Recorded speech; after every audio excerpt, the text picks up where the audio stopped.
Hey, welcome to Meeple Syrup. It is episode 124. That's a whole lot of episodes, Jess. That's a bunch. There's a lot of episodes. And I think we even have a name for this episode. I'm just not sure what it is, but I'll find it. But before that, Jesse, can you go right ahead and introduce our guest for the evening? Yeah, absolutely. So here in the lovely red banner is Nate Murray, great Hey. beard. um, Nate's done a lot of things in the board game industry. I know him from his time as the chief captain of IDW's games division.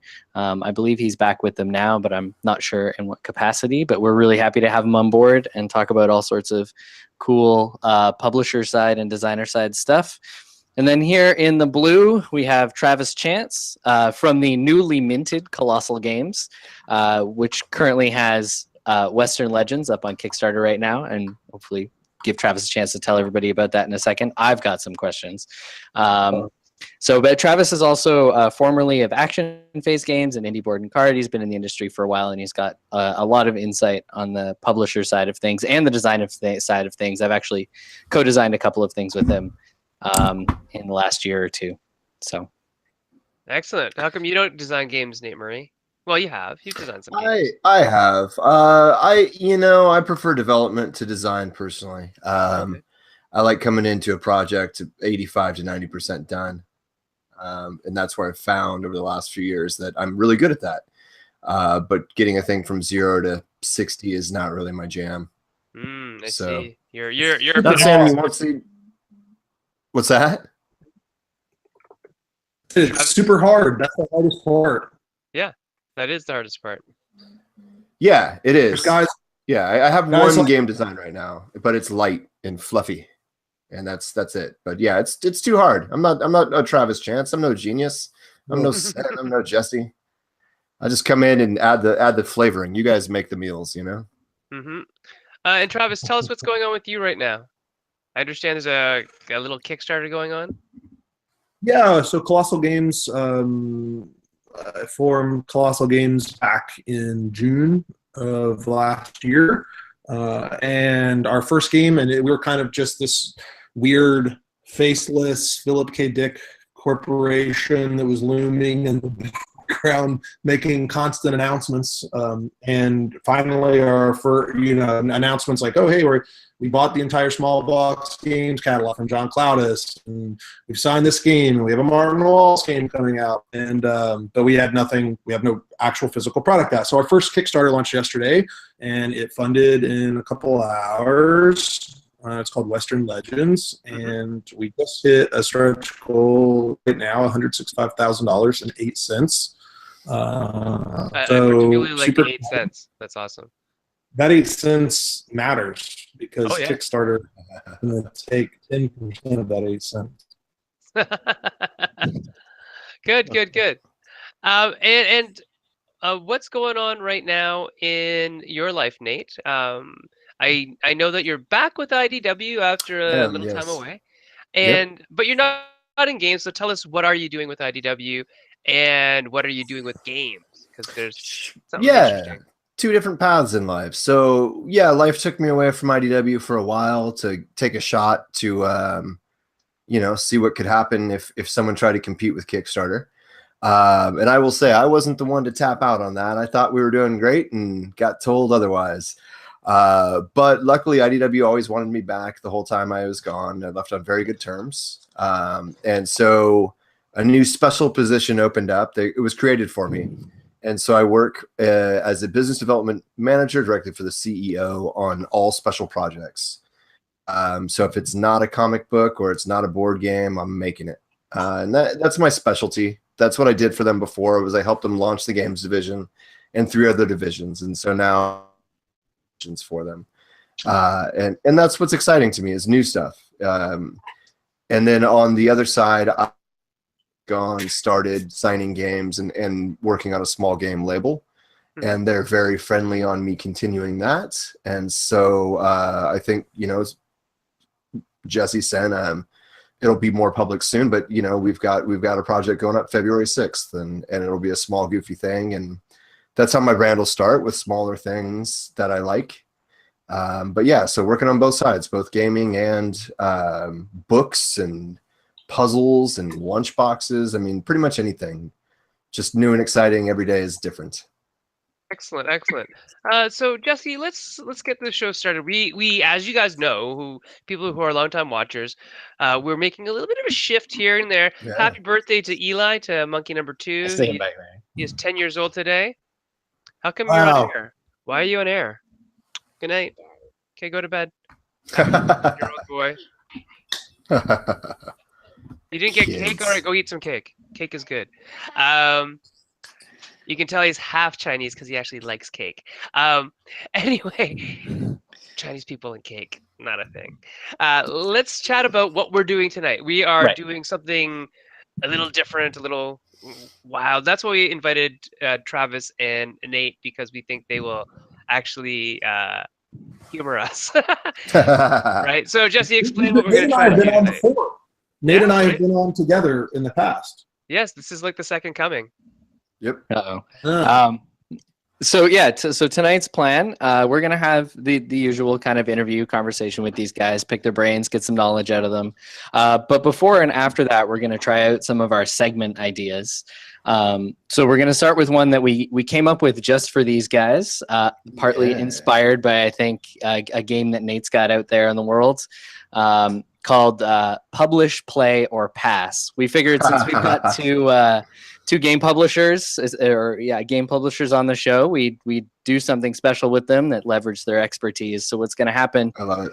for this is Sen and I are going to pitch you guys 3 games, and you will have to pick one to publish, one to play, and one to pass on, and talk a little bit about why you categorize these 3 game pitches in these ways. Then we'll do an interview, and then we're going to do another segment after the interview and get you guys to crush on some board games a little bit and tell everybody about some games you love and why you love them so. It's really fun. I love the new bits. Let's play. All right. All Or right, pass. Jesse. Why don't you start, Jess? Great. Sure. So I will start with a game called Bloodlines. So in this game, players play members of an ancient family line, and they're going to use inherited power to secure control over parts of a giant Gothic Victorian city with like big, cool cathedrals and dangerous tunnels and sewers and all that kind of great visual stuff.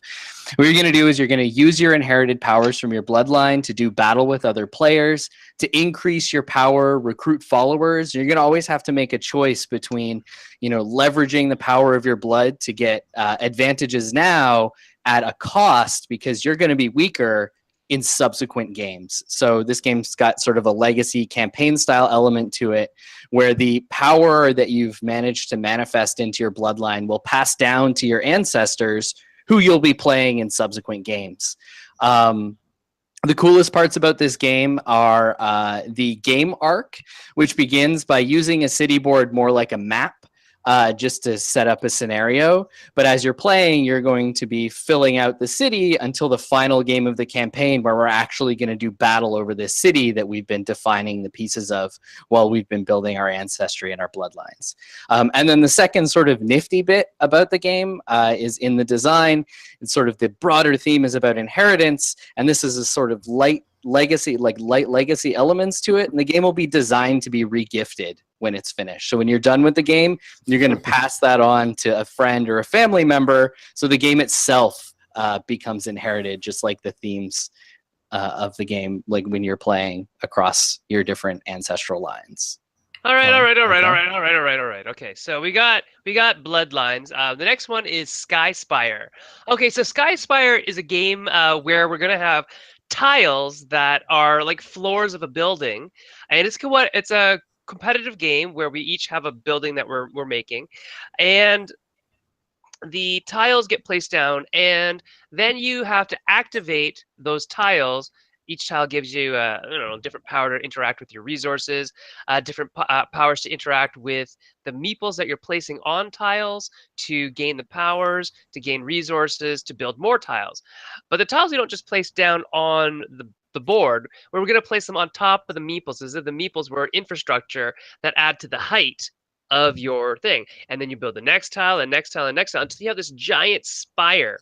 And you know how some games you're like counting floors and you have to go look at them and see how many things you use to build it? Well, we're going to do it backwards. We're going to calculate final score from not just how high it goes, but what's left in your stockpile. You start off with a certain stockpile, and that way it's going to be very scalable between multiple players, and it's going to be the kind of game that you're really interested in what other people are doing on their turn so that you can take advantage of it on your turn and try to build your tower higher and higher and higher and get rid of all the floors that you have, right? And build this big spire in the sky.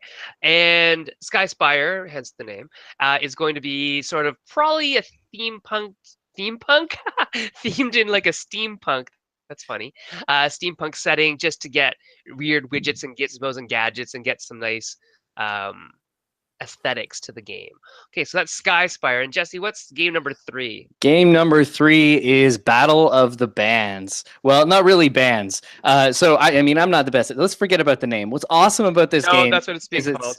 Yeah. What's awesome about this game is that it's a team battle game. Each player is going to be one half of a DJ MC team competing to be the raddest DJ MC team in the area.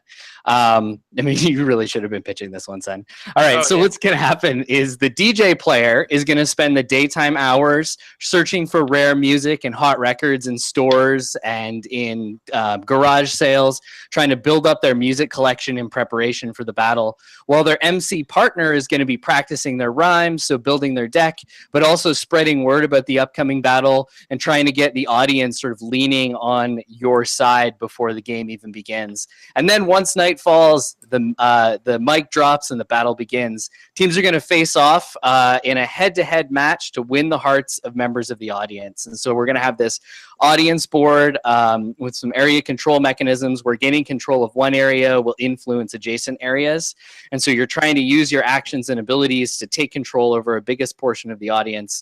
And each of the DJ and MC are going to use complementary game systems. So the DJ has got a disc-based rondel system. So they're going to have little record discs that are actually rondels. They're going to put them down and then do rondel-style action selection with them to set up triggers for the cards that the MC is playing using a sort of deck building system where they built their deck during the day and now they're trying to play out their combos in sync with the DJ's rondel setups. The best coordinated team will win the audience and win the battle, win 3 battles, and you win the game. That's some stiff competition. Okay, so to Travis and Nate, do you guys have any questions about any of the games? I have a question going to Bloodline. All right. Yeah. How do you win each individual game? Jesse, how do you win each individual game? Right. So is that straight combat knockout? Is it victory point? What was the win condition on Bloodline?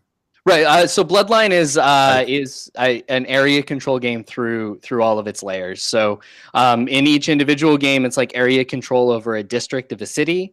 And so you'll use combat potentially to knock people out of areas and take control of them, but also to sort of fight monsters and neutral characters just to gain power, but not area. Okay. And then the bigger game itself, you take all of those little areas that we've established control over, and we're going to clip them together to make a big city board, and we're going to have an epic battle for all of it. But it'd be like dudes on map area control. Okay. All right. That's fine. And then for the music game, player count?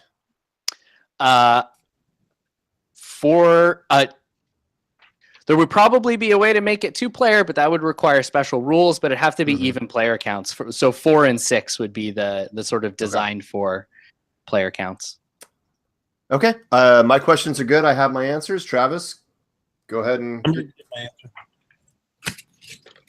Travis, you got questions? No.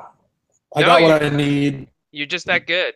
I'm a creature of instinct. You got what I need. I'm not saying I'm that good. I'm just saying I'm using the exact same kind of radar I would use if this were like not a hypothetical situation. Okay, but you say you're just a friend. Okay. All right. All right. So we got Sky Spire, which nobody asked any questions about. The stacking upon Meeple's tower building game set in a steampunk world. We got Battle of the Beats. We're gonna take that, Jesse, and change that to Battle of the Beats. It makes Oh, more that's sense. a good one. The multiplayer multi-teamed team game of DJs and MCs playing different styles of games, but as a team to win the hearts and minds of hip hop heads out there. Yes. And then we have Bloodlines, in which hashtag vampires are running around with a win con of controlling areas and districts of a city that probably has a Hellgate in it or something. Who knows? They're vampires. They like those types of The things. Hellgate? Yeah. You like Hell Hellgates. Bomb? We'll tack that on in post. I got you. Yeah. All right. All right. All right. So, Jesse, explain the rules. Well, so I don't know the best way to run this. Should we just get them both to give us theirs, or should we start with like the play and then the pass and then the publish? Um, I hadn't thought about flow Yes. at this point. I feel like Travis has a good gut and feels locked in. I'd say let him run his whole 3 first, and all right, I'll Travis. All right. learn from the master. No, I'm not the master. And how dare you bring up my weight? Oh my gosh. Jesse, come on. What would you get? Guess which one you think I would sign? Come on. Which one do I think you're gonna sign? Yeah. I got a hunch that you're gonna want to sign Sky Spire. No? I think I would play Sky Spire. I would pass on the music one, and I would want to publish the crazy ambitious one that could make money on Kickstarter if it could be executed correctly. Yeah.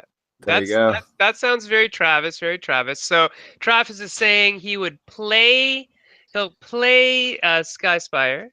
He will pass on Battle of the Beats, and he would sign Bloodlines. Okay, that over to Nate. What's your deal? All right. So, I mean, Travis is right, but just because, Sen and I share a love of music and hip hop and records and all that, I would play Battle of the Beats. There's no way that would certainly, if this was gun to my head of any of them publishing, this would obviously hit the cutting room floor first. The restrictions of 4, 6, or 8 players is really not, something I want to explore. I hate music as a theme in games. I think it's really hipstery, but I would play it because I actually like that stuff, and I would hope that we could put some Easter egg tracks in there. I would pass completely on Skyscrape or whatever. I don't need to city build ever. I'm cool. I'm all about flavor and I don't need it. What's it do different? It was just nothing in there grabbed me that said, oh, that's the new thing that I want to play. So, and then I would take Bloodline, I would publish it, but I would ask if it could be rethemed slightly to not be vampires and maybe fit into a little more gunplay, and then slam it into one of my current universes for games. So that would be the winner. I think you understand what I'm saying, and yeah, that's right. That's the pop on Kickstarter is definitely Bloodline. The thought of regifting that game to come up with the thing that people that broke people bitch about legacy games of, oh my god, I can't resell it, and it's like, dude, you got more hours of fun out of that game than any game in your collection, but now I can regift it. So okay, cool. You've solved a major problem with the last of the people who haven't conformed to legacy. Sounds great. I'd be in on publishing. Cool. All right, and I like that you guys are talking about the model of publishing as well. What if you were a more traditional publisher and you didn't use Kickstarter and you didn't have that campaign, you didn't have stretch goals? Would you change your mind in terms of what you would pass, what you would play, and what you would sign? So do you want Nate to go first? No, go ahead, Travis. So for me, as soon as you started saying a Bloodline, it was the instant reaction was, this sounds really cool. holy crap, I'm going to end up doing like 800 hours of development work and probably designing 40% of this game. That was my immediate thought. But then on the other side, I was like, wow, what a fantastic story, right? Like that's the story. Like the pitch to that, especially in a Kickstarter format, is so good. If you said just a traditional publishing route, I think I would still pick like stuff, adjectives sell games, right? Like Gloomhaven, part of why Gloomhaven is so just crazy successful is like the absolute monstrous spectacle that it is, right? That comes in this giant box and it's all these things and it's excessive. So to me, the Skyspire, is that what it's called? Skyspire? Yeah, sure.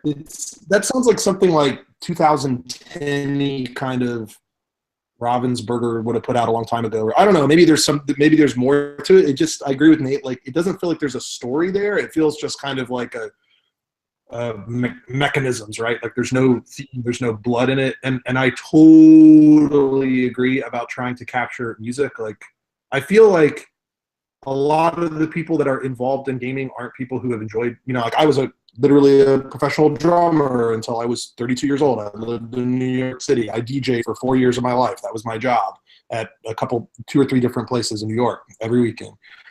But there's not a lot of gamers who can say, I'm not saying I'm better. I'm saying I had a very different experience. I always liked gaming, but I played music and I was involved in those things. I think there's a lot of people who are involved in gaming that probably didn't have those types of experiences. So I don't know that those things are that theme compelling. Maybe it's even kind of off-putting. Maybe it reminds them of people who crapped on them in high school, or they were put upon throughout their life. So to me, like that's my mentality. So I think my ordering would still stay the same, even if it was no Kickstarter involved. All right, and Nate, what about you? Would your order stay the same? No, I mean, like when you say traditional, so if I'm if I'm trying to get these units into Target, is that my play? Maybe I go crazy and publish the music game to go into Target. I mean, the city theme is done. Like, look at Quadropolis, look at some city games I might have been involved with that certainly had good numbers and are falling off. I just, that's a theme I'd stay away from. So maybe I throw the music, and I mean, Target just picked up Captain Sonar. So someone at Target is now paying attention to games, and they're not just going, oh, this moves the most. Someone there now has opinion and is saying, no, and that's a bad thing. Like, this is a truly bad thing that Target is now like, so we're going to put it in there. Like, this is the end of the board game section in Target, in my opinion. Captain Sonar shouldn't be in Target. Let's talk about that in a second. But, I'm going to table that one. No, we can go there. But that means to me, they now hired a nerd that likes board games. So, okay, can I sell this nerd that all 4 of us are probably DJs and battle rappers and this and that. So I'm going to try and sell that new angle instead of a city thing. And then they're not, the component pack out and price point for Bloodline, I'm sure is not going to fit that. So if I'm going mass down the middle, I'm trying something crazy and I'm going with Battle of the Beats. And then I'm going to play as my second place the city game with the target buyer. And if they love it, I'm going to go there and I'm going to say these components are cool. And then I'm going to completely pass on Bloodline as a mass play because it's not a mass play. Okay. So if you went to mass, we might switch things up. Cool. That was kind of neat, Jesse. That sort of worked. Yeah. What do you think? I actually really like that. That was awesome. All right. Yeah. But yeah, I mean, quick segue though. Captain Sonar and Target, end of times. Question. Yeah, absolutely. It's the end of times for Target board games because Captain Sonar is a game, but it's not the right game for that audience. So Captain Sonar is played best at 8 people. You can the one in Target is a simplified one that plays less players. It's just called Sonar. Yeah. Oh, okay, because cool. we haven't risen to the rank. All of right. captain. So then there you go. So they've made a Target product like anything else, but it seems not quite in touch with that audience, and it seems like that means that they're not thinking of moving units anymore. They're thinking of opinion. And when you start to add an opinion to, then you're right, and you're going to start seeing weird plays. And so I don't want people to get a bad taste in their mouth that they bought Sonar for their grandkid, took it home, couldn't figure it out, and then we're like, you know what, screw Target board games, and then didn't come back and buy more. I'd rather they bought Codenames for life and, you know, Catan and Pandemic and just took home the easy stuff and then worked their way to a board game store. Whereas now I feel like if they're going to run into a Captain Sonar or a like what are we going to see next in there? Like what level up? Like Splendor's perfect. It's on shelf now. I love it. But keep it there. Don't take these flyers. Like don't do that, Target. Interesting. Don't get crazy. Travis, Yeah. Travis, what's your opinion on games like Sonar at Target? You do realize one of my business partners is the Arnaud from Matago, right? He's one of the owners of Colossal Games. One of the people who make Captain Sonar. So look, I'm not saying it's not a great game. No, it's amazing. I think it's funny. I yeah. A funny coincidence that particular game came up. I mean, listen, I every time I think I figured it out, the pendulum swings the other way. Totally. Right? Like Gloomhaven will forever boggle my mind. Like totally. We were in this period where like it felt like even medium weight games were just no one was playing long games at that point. Right. There was like 2 years almost of like after Love Letter. Everyone's just playing filler games and like 30-minute games. And it was, instead of trying to play something like super long and meaningful, it was like, let's play something that's like 45 minutes at the most, and 45 minutes felt long. And then Gloomhaven comes along and provides more content than any human being can rationally play in a market where people are playing games one time. Most people are playing games one time and they're playing them wrong. Like people are jumping into the hobby at the deep end of the pool, Kickstarter craziness. There's people who have, I personally have probably 400 games I've never played that I've opened and just like, looked at the components and punched them and put them back on a shelf and said, oh, one day I'll have time to play them, and I won't. So I guess my counter to Nate's comment, which I'm not saying I disagree with Nate, I think what he said was pretty spot on, is it feels like did you hear like BGG had 5 million unique user hits last month, and I think a couple years ago they had 3 million was their highest. They almost doubled. Like in a year, like it's crazy. Like the hobby is rampant. So the question for me, or the question from me rather, is is the consumer base, is it like, oh cool, I played Ticket to Ride, now I'm going to play Gloomhaven? Like, is that the logical leap? Like, is that like how quick the progress goes? And I mean, it feels like, because of this world that we live in, and I'm not trying to sound like some sort of Luddite here, but because of things like meetup.com and gaming groups, gaming cafes, like you could walk in totally blind and know nothing about gaming, and a more experienced gamer could sit down and walk you through the process because they need a warm body. And the next thing you know, you're like, well, that wasn't that hard. Can I come back next week and play again? Let's play 20 campaigns of Gloomhaven.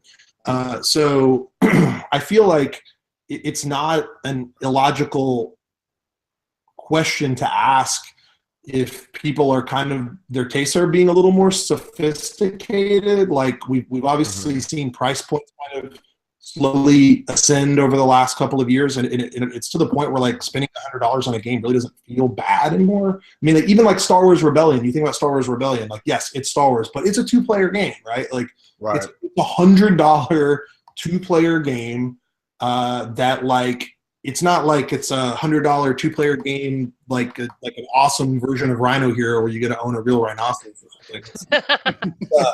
It's like a pretty specific audience, and it's like super high up on BGG, and there's a lot of people like it. Yes, now would it have done as well without the IP? I doubt it, but still, it's super interesting to me that game that's so, in a way, like play style-wise, is so niche, can be that popular. Same thing with Gloomhaven. Like, holy crap! Like, how can this be as popular as it is? And it's undeniably, popular. So I don't know. I guess that beckons the question: like, are people becoming more advanced, like from the get-go? Like, how much have tastes changed? Obviously, there's so many games that are coming out. I mean, like, where are micro games now? Like, remember 2 years ago? Dead. One and their brother, I'd sit down and have like 45 games pitched to me in 5 minutes because they were all micro games. And I haven't seen a micro game in, I don't know, 9 months, a year. Right. Yeah, I mean, Right. I think they're still there. They've now become their own little part of it, right? It's not like this rush to make them anymore. But I still think they're a part of the I can't think ecosystem. of a micro game that's come out recently. I mean, I can't think of one, especially one of. What about Nope. all the 18 card games? Are they micro games or? Those are absolute micros, but none's popped. Right. Oh, sure. I mean, so it depends what you think about as popped. Are we talking like love letter level of popped, or are we saying, hey, somebody's published a game and Is said, what set okay, it off, right? okay, Yeah. yeah, of course. But Are we saying like, a game that will see Fire. a second or third printing, like, will I play that game again, or will I read half the rules, get it, and give it away? yeah, I don't know. You know. Yeah, and maybe there is some sophistication or some pseudo sophistication of the consumer as they get led up the tiers, and maybe that's what Target is seeing, that they don't have anything for a return customer that has gone through the first X number of tiers, and they'd like something. I don't know if that's going to push Yeah, it might be units, but forecasting. yeah. It literally might be product forecasting. I mean, I don't know. I don't know what Target buyers. I mean, I've had the opportunity to pitch to Target. Like, they were interested in Kodama at one point, and then they're like, no, it's not right for us. And I mean, I would argue if any of the games I made, Kodama or something like Kodama or Ninja Camp would be the ones that would have any shot in that. But hey, maybe they know something I don't know, you know? Yeah, I'm still waiting for Junk Art to get in there, so who knows, right? That should. I would expect Junk Art to land in there, honestly. Well, That- especially with the plastic version. So that's Yeah, that's the I goal. expect plastic version Junk product Art to for be in that. Target. We'll Yep. see. We'll see. Yeah. Okay, so that was really more interesting than I thought it would be. The whole pitching and leading to other conversations. Jesse has a point. I just want to throw in one other like wild possibility. Maybe our old vision of gateway games is wrong, and Oh, that, I think it is. I've been thinking and that that for the this last like year. and this though. like vision of like a simplified Euro like Ticket to Ride or Catan as like the ideal way of getting people into the hobby is just not the best way to get most people into the hobby. And what Kickstarter has allowed to happen and how it's helped the hobby grow is there's these crazy things like Gloomhaven that make people who are Skyrim addicts go, hey, I can play something that I recognize that would be fun with my friends. And people are willing to learn things if they're interested in learning them. I mean, give people credit. Who knows? Yeah, who knows? Anyway, Cool. Yeah. Did you? Is it Catan? Did you just say Catan? As no, in like, as if it like K-Tel from the 70s? No. absolutely not. That Absolutely would be did not hear embarrassing. that. We did not get that on air that you said Catan. Awesome. So what are we going to next, Jesse? Where are we going to next? Interview Lead us on. time. We're All supposed to do the interview time. Okay, so Ooh, now we go to an interview. I don't The know what we're usual. doing. deep So cuts. I'm going to let Jesse lead this Sure. one. All right, go ahead. Well, this is just the usual maple syrup thing. Oh, same old, same old. Okay. Where we That's just the fun ask segment. questions until we're bored. I mean, following up on what we were just talking about, I think this is a good place to start. You guys have both started multiple times in this industry, and it's changing, it's growing, it's getting bigger, as we'd said repeatedly just now. So, how do you make space for yourself in an industry that's this big and growing this fast? Is there? I'll let the guy with the huge Oh, successful Kickstarter go first. That'd be So when you say, Travis. could you rephrase the question? I'm sorry, I didn't understand exactly. yeah. How do you get noticed? How do you stand out? How do you get off the ground running and have a chance at Well, succeeding? that's easy, Jesse. Start by You being get a big really booty. loud. Plastic. For Have you me, considered plastic? Okay, Travis, give us your answer. In terms as an individual, as a game designer, as a product. Why not all three? Individual, game designer, product. I mean, So I don't think a good game is enough anymore. I think to have a great game. I think we, and kind of dovetailing a little bit off, excuse me, off of the micro game. I think what Kickstarter and the little micro game surge did was it actually it's allowed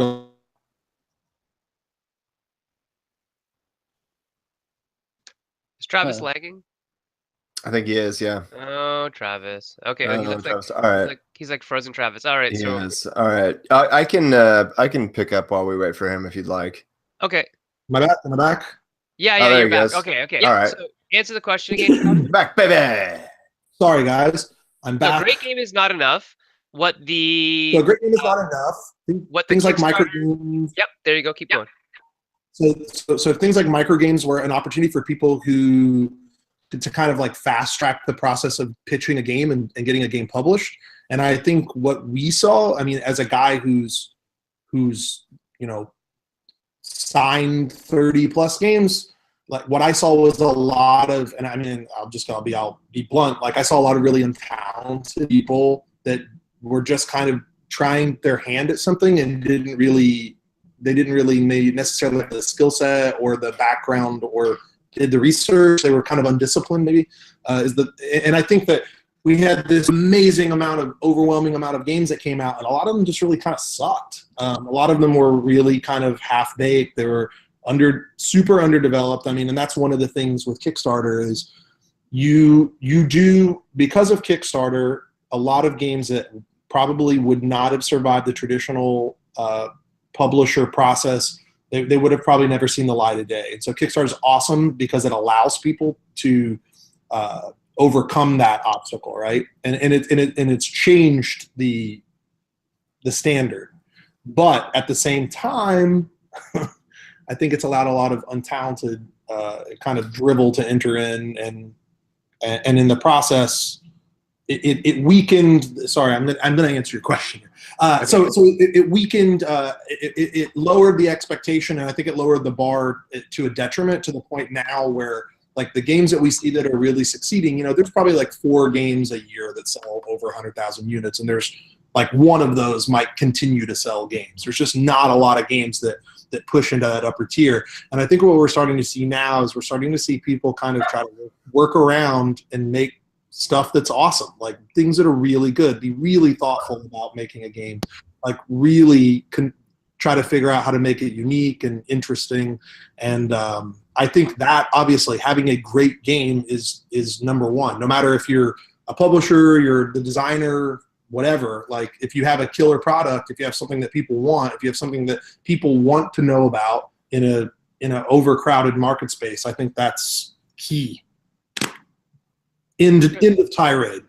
Okay, so just to paraphrase to make sure I've got it. So you need a great game to stand out.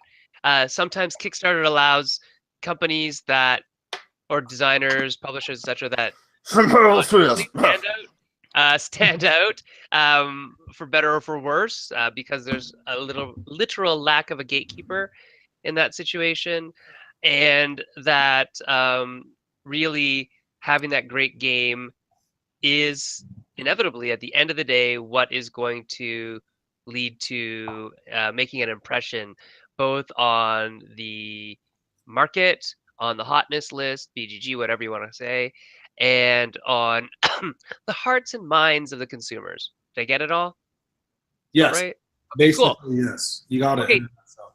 Nate, what about you? What are your thoughts on that in terms of crowdfunding, gatekeeping, great games? What do you think? How do you make an impression that lasts these days? Okay, so I will tell you my company's plan.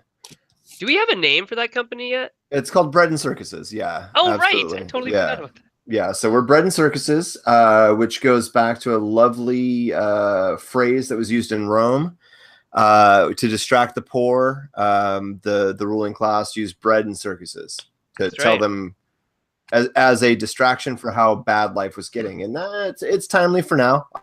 Commie lefty, whatever. So I thought this was a great name. So my take on how we're going to succeed as a company is we're going to be radically transparent.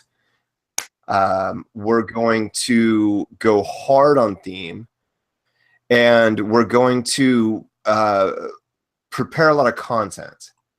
And so what that means is that I'm not signing any dwarven mining or field growing games. I always go right to dwarven mining, which is great because my great friend Daryl, like the one game I fought from him is a dwarven mining game, and I just shit on that theme nonstop. Do you know how I hate dwarf themed games? This is like a big thing for me. It's funny. That is why I'm already laughing in my the head chat. off over here. I'm already in the chat admitting I'm just a dumber version than you, and we shouldn't be on this show anymore together because I'm just.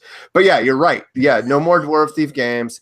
So my company will be doing two paths, which is one path is highly thematic brands, and those brands will be universes. They'll be Marvel universes, essentially with several different games living in the same path, so that you can live in there, and the content's ready. There's stories ready. There's art ready, and you can just live in this verse. And so we have at this point 3 verses launching. And then my second path, which is funny because we're all talking trash on it, but the other version of games we're doing are micro games intentionally, and that is purely to crowd build.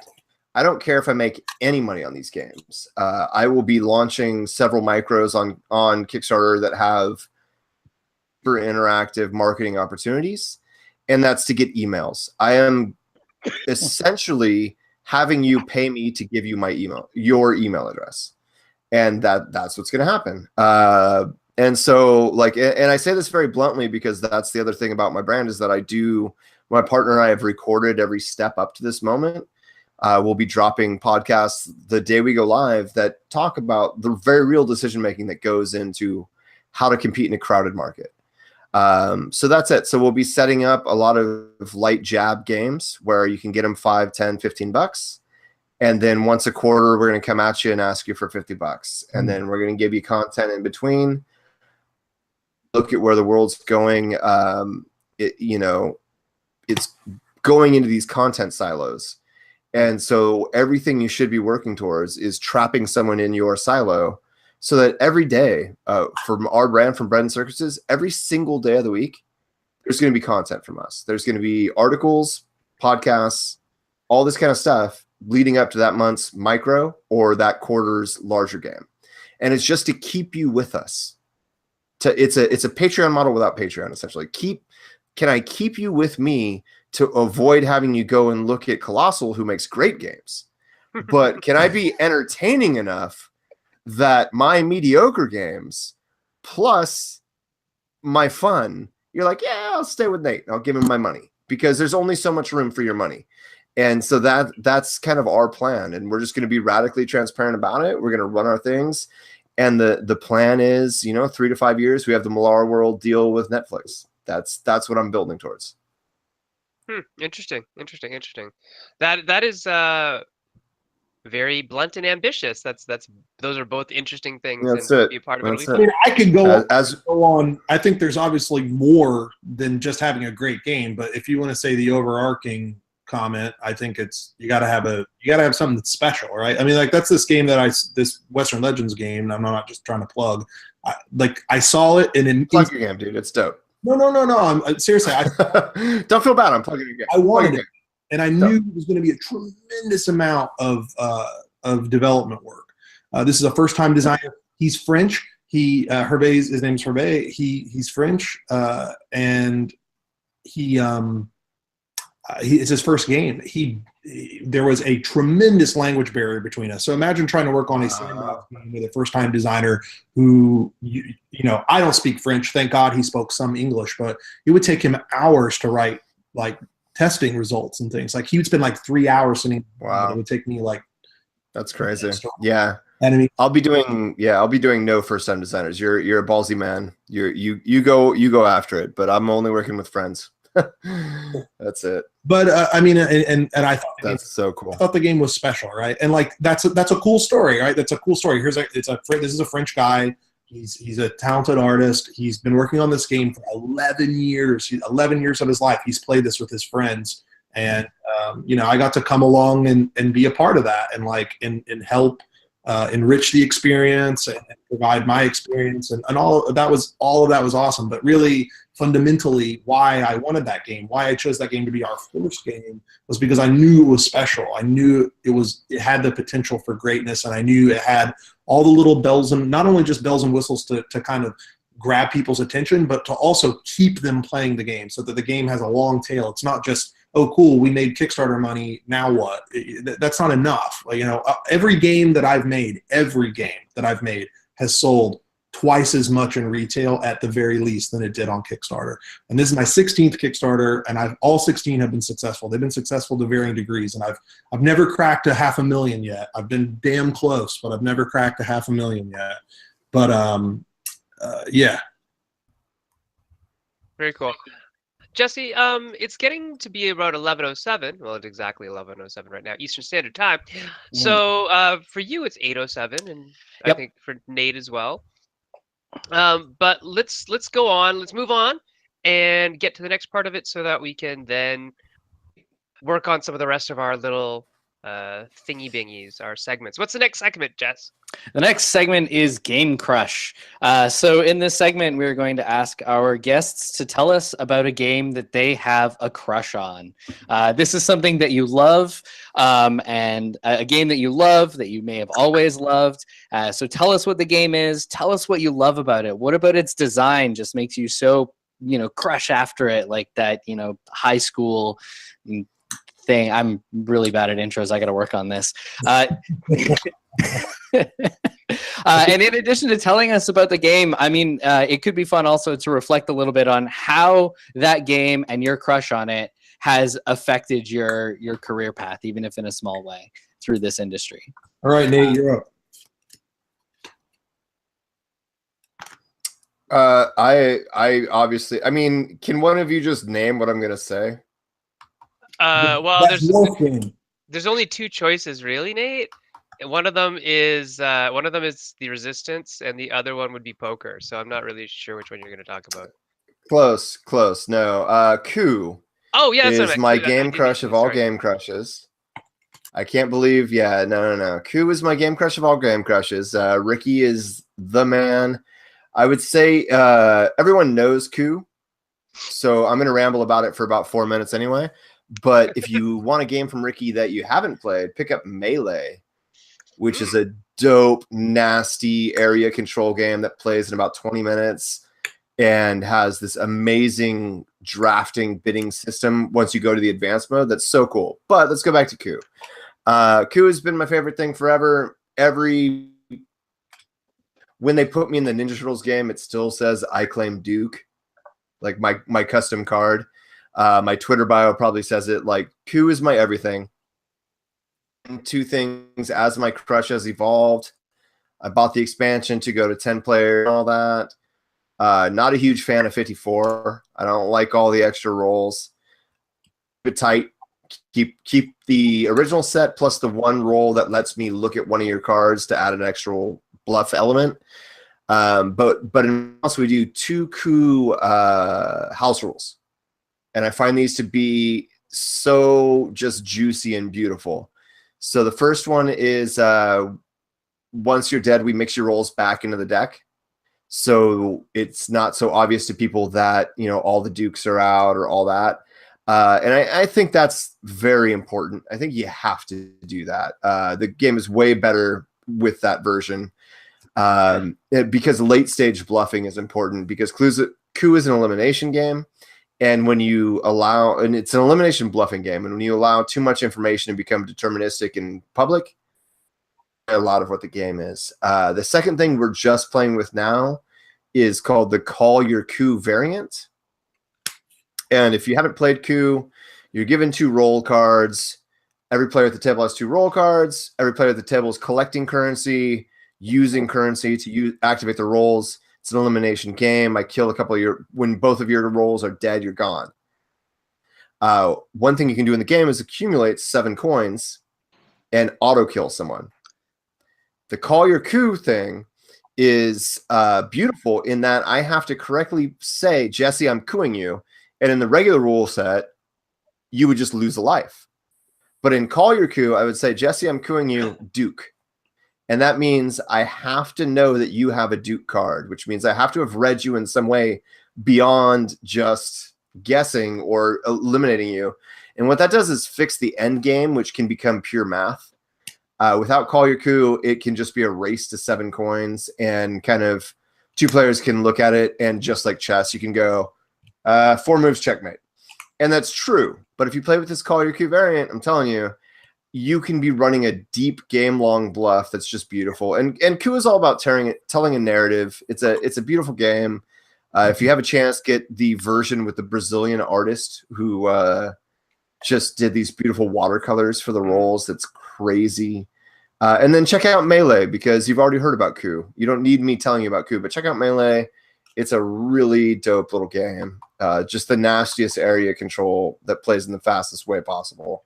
So, and I officially have a crush.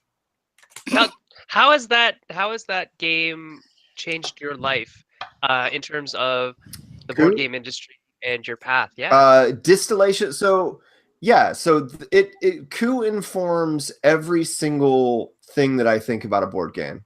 And it changed how I sign games. It changed how I think of my specialty is in building licensed games.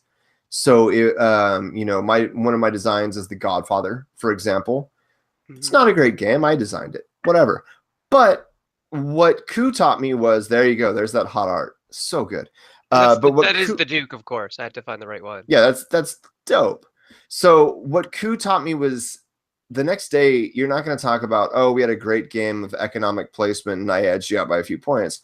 What you're going to talk about is that one time that Nate bluffed Duke 8 turns in a row and never had a Duke. Like, it's moments. It's the moments that take your breath away. You know, like, think of it like a diamond commercial. Come on. So that's Coup taught me that in a design space. So every game I look for, I don't want the whole game to be good. I want certain moments to be so great you can't not talk about them. And Coup changed my life because of that, because certain crazy moves you do in Coup the next day, where you won't talk about a moment of Lords of Waterdeep or Pandemic or this or that, but Coup you will. And so taking that to a design space for Godfather, that game for Godfather, obviously you had to do it. And the one thing that had to happen is Mafia, if you play that genre of games, there's an eyes closed phase. And the biggest moment in the Godfather movie is the guy going to sleep and waking up with a horse head in his bed. And so there was no way for me to design a Godfather version of Mafia that didn't also take the highlight moment and pack it in. And so we created a special rule. What happens is, at some point, someone's going to open their eyes and there'll be a horse head in front of them. And that moment, giving players that, like, connecting them, license and gameplay perfectly, that moment, it's not a perfect game, but God, moment to talk about. And that's what Coup taught me, is like, I look for the 5 spikes in adrenaline in a game. I don't look for a even path. I want you to have moments you'll be like, you can send, and in my group at least, we're very mean people. And so the next day we're going to send talking trash moments. And if I don't give you a game where you can talk a little trash on a particular stab or a particular highlight, I haven't done my job, in my opinion, especially as a licensed horror. If you're playing a Star Wars Empire Strikes Back game and you don't get a hand cut off, or you don't escape Hoth by the skin of your teeth, who cares about the game? Like, give me the one moment, And so that's what Coup taught me. All right, cool. Awesome. Travis, tell us about your crush.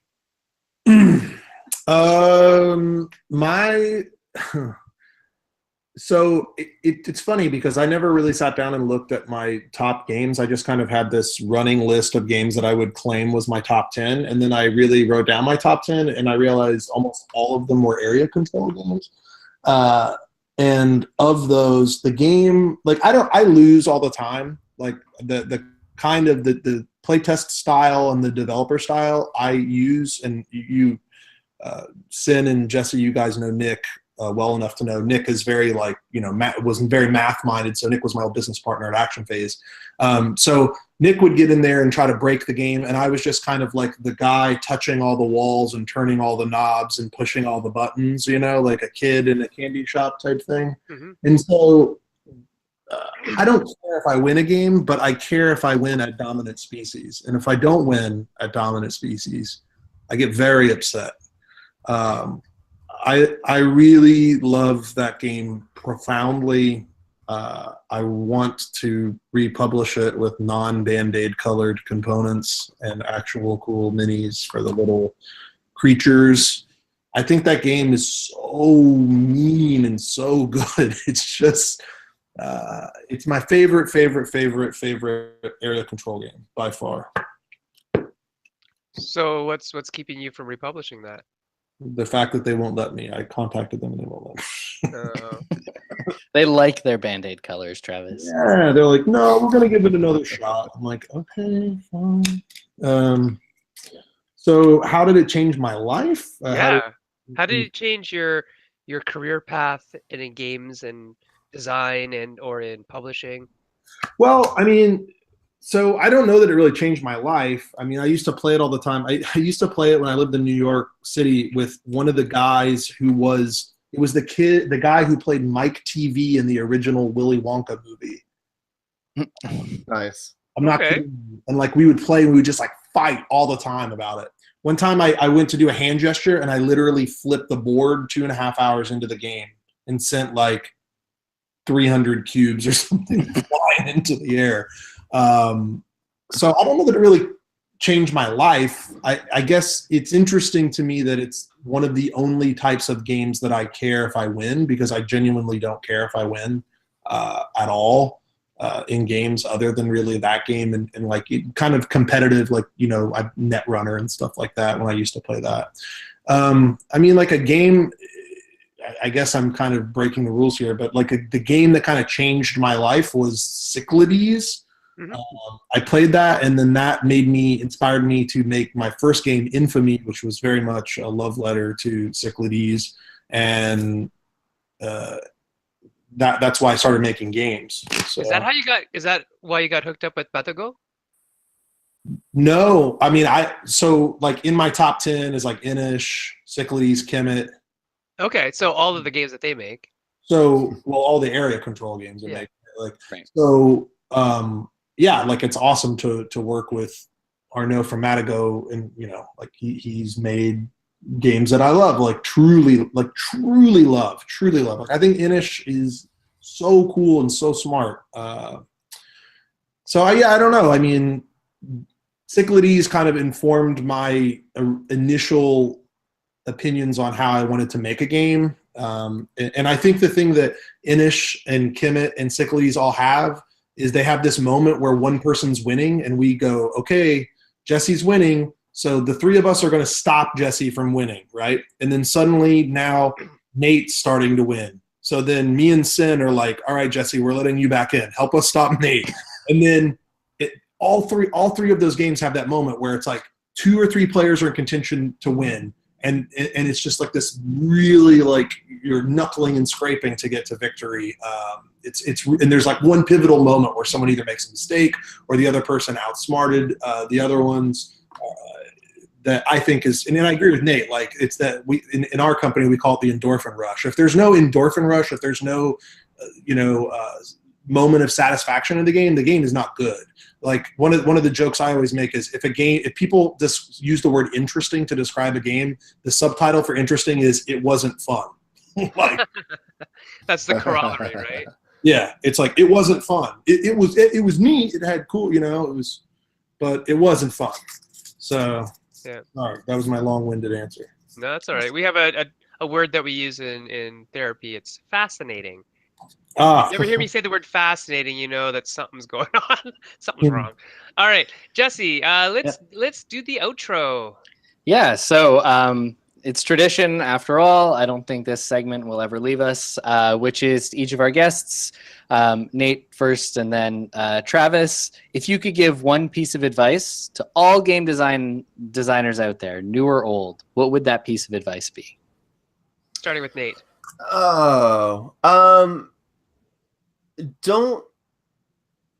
not take an opportunity. The way I got into this industry was by emailing the same guy for 7 years. And then I got in.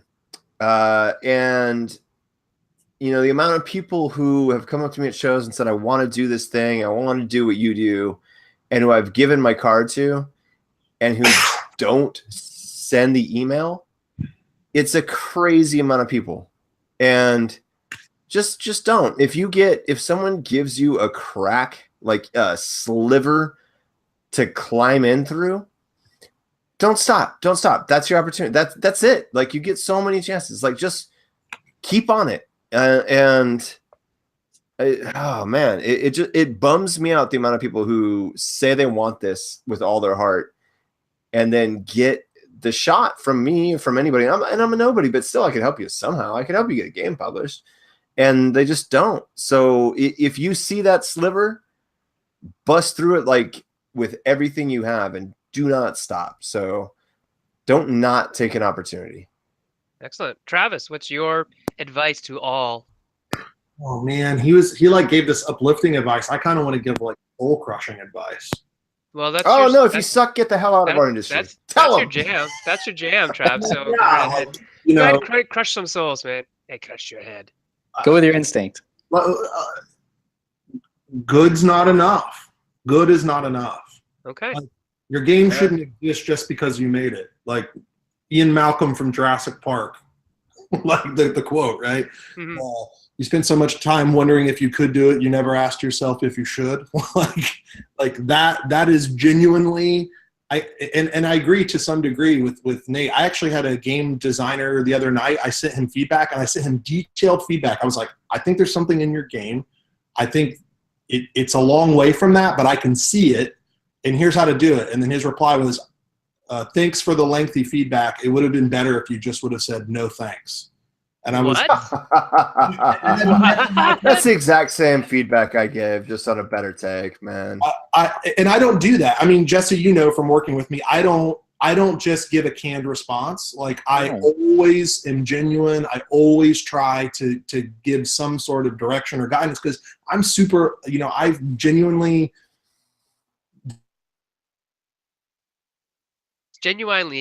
lagging, but I'll finish up for Travis for a second. Lagging. That Travis, if you know Travis or have met Travis, he's got a strong personality, right? And we can talk about him because he's not really here. So Travis has a really strong personality, and he's great if you get to know him. And if you don't know him, he may rub you one way or the other. You may like him, you may not. But I'll be 100% honest with you, because Travis is now live. No, I'll be 100% honest that Travis's feedback is 100% some of the most heartfelt and well thought out feedback that you're ever going to get from anybody ever. And it is honest and it is legit. And all he's trying to do is help you make a better game. And you're basically telling me that people are looking the gift horse in the mouth. And you can tie that back to what I said of like, look at, like, hey, take that opportunity. But like, dude, if a Travis Chance is going to give you notes and you're just like, I don't want your notes. Like, that's the same thing as not emailing me when I say email me. Like, that's one of the best in the biz who wants to take time out of his day. Like, he thought about you. The fact that he had to think about you means he didn't think about something else. I actually and it's like, ugh. I reached out. It's so gross when you don't want to listen to that. I reached out to that individual. Well, they actually friended me on Facebook after they, were clearly upset by my feedback.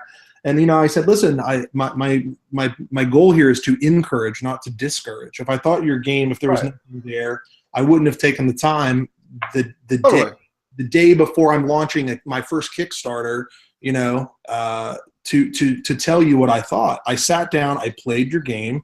I saw something in it, but it wasn't realized yet. And, it's like, if you don't have the desire to, and then the response was like, well, it's the thing that you hate about it is what makes it unique. And I'm like, okay, well, I don't hate anything. Okay. Like I have zero investment in your game, Mm-hmm. So, and I don't begrudge this person. And we ended up having a really positive conversation at the end. But I had to make this sort of emotional compromise so we could get to that point. Yeah. A lot of people's egos are tied up into their design, so I get it. Listen, I've worked on 30 games. I personally designed 12 games. I had 2 games come out this last year. I've got nothing that's like anyone's doing backflips over. I mean, I'm buddies with people like Eric Lang, who are like he could crap in a box and it would make like $5 million. And I think Eric is a crazy talented person. I'm not saying that he's not talented, but I'm surrounded by. Is that a legacy crap, or is that just a standard like area control crap? Yeah, no, it would be in the shape of a cool monster. Okay, I'm pretty cool. sure he actually does good. crap cool monsters. But I've never had a hit, and honestly, like, and the thing is I'm in, Nate, you consider yourself to be more on the business side of things. Like, I work more on the business side of things, but I most certainly am a creative. Like, the creative side of things is what really I love. And I'm not saying that you don't, but I have this kind of conundrum where like, I have no game coming out in 2018, and it's the first year in 5 years I don't have a game coming out, and like there's some part of me that's like, I got a company, I got all these things, we've got all these things going on, I'm working on all these cool games, I got to work with rock stars like John Cloudis, like I'm working with Martin Wallace, that's more important. But there's some little part of me that's like, oh my god, I don't have a game coming out in 2018, this sucks. Right. Yeah. I get that, totally get that. Jesse, is there any last words from you, my friend? Well, I don't think so. I think, just thinking about what we've done, I think this new segment thing's really fun. I'm looking forward to coming up with more games and torturing our hosts for entertainment. Yeah, the guests. We're the hosts. We don't get tortured. No. We torture them. Right. Okay, cool. So on that note, we're going to sign off. We're running a little bit over, but we were late to start, and then there's, lag problems. So we are going to sign off right now. So good night to everybody in Meeple Syrup Land. We'll be back next week. We're going to try out a few more segments before we start booking people on the regular. Erica, by the way, couldn't be here tonight. She's just started back up at work. She's a teacher, and so she's just getting the, the post-holiday blues or something, right? Anyway, so we'll see you guys all next week. Thank you very much to Nate and Travis for playing our games with us, and we will, I'm sure we're going to hear tons more from Brent Circuses and from Colossal Games this year. If you are on Kickstarter, if you want to support a really cool game, go look up, what's the name of the game, Travis? Western Legends. Legends. You got to give the thing. And I'm actually really looking forward to making little theme sound effects for all of our segments. I don't know how we're gonna do it, but let's do it. I love it. All right. So on that note, good night to Meeple Syrup people out there. We'll talk to you guys next week. Keep on making great games.